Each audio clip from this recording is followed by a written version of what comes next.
Это история о том, как американец Колин Даулер во время езды на велосипеде подвергся нападению медведя. Вот его рассказ. Летом 2019 года я изучал возможные пешеходные маршруты для восхождения на гору Дуги-Даулер в Британской Колумбии. Я ехал на велосипеде по узкой тропинке, когда свернул за угол и заметил медведя-гризли. До этого я видел 2 или 3 черных медведей, и обычно, если пошуметь, они уходят. Но это был первый раз, когда я видел гризли, и он посмотрел на меня. Я слез с велосипеда, так как он не двигался. Я смотрел краем глаза и заметил, что он крадется ко мне, пока не оказался всего в паре футов от меня. Он почти пронесся мимо моего байка, пока не развернулся на 180 градусов в мою сторону. Я также развернулся, чтобы поставить велосипед между нами, и вытащил свою походную палку, когда он приблизился, поместив ее между его глазами. Он немного отодвинулся, и это казалось приличным тупиком, пока он не повернул голову и не вцепился в палку и не отбросил ее. Я снял свою сумку и откинул ее в сторону. Я думал, что он пойдет за едой вместо меня. Он понюхал, но затем начал тыкать в меня лапой. Каждый тычок становился более агрессивным, пока он не поднял лапу высоко.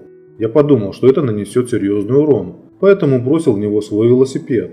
Он рванулся вперед и вонзил свои зубы между моими ребрами и бедрами с левой стороны, и вскоре я оказался в пасти медведя, когда он меня пронес на 30 или 40 футов в сторону куста. Мне было невыносимо больно. Он опустил меня, и я попытался выколоть ему глаза, но не смог дотянуться. Я метался, когда он прижал меня и начал кусать и рвать бедро. Было так больно, что казалось, что мое бедро вот-вот вывихнется.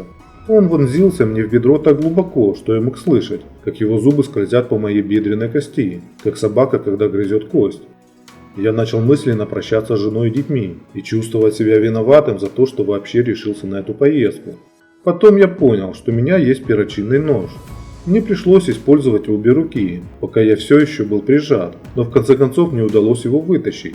Лезвие было меньше 3 дюймов в длину, но я изо всех сил ударил медведю в шею.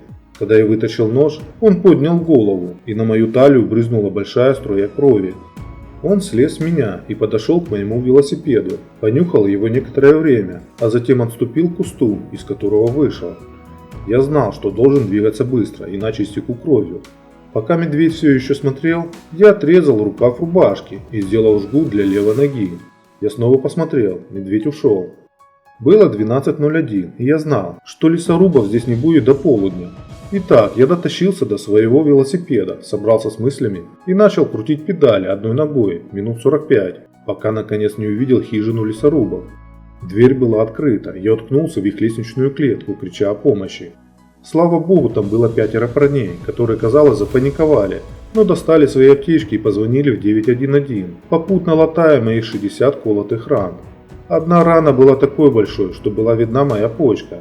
Скорая помощь прибыла примерно через час. На полу они влили в меня 2 пинты крови, а затем доставили в больницу на 6-часовую операцию.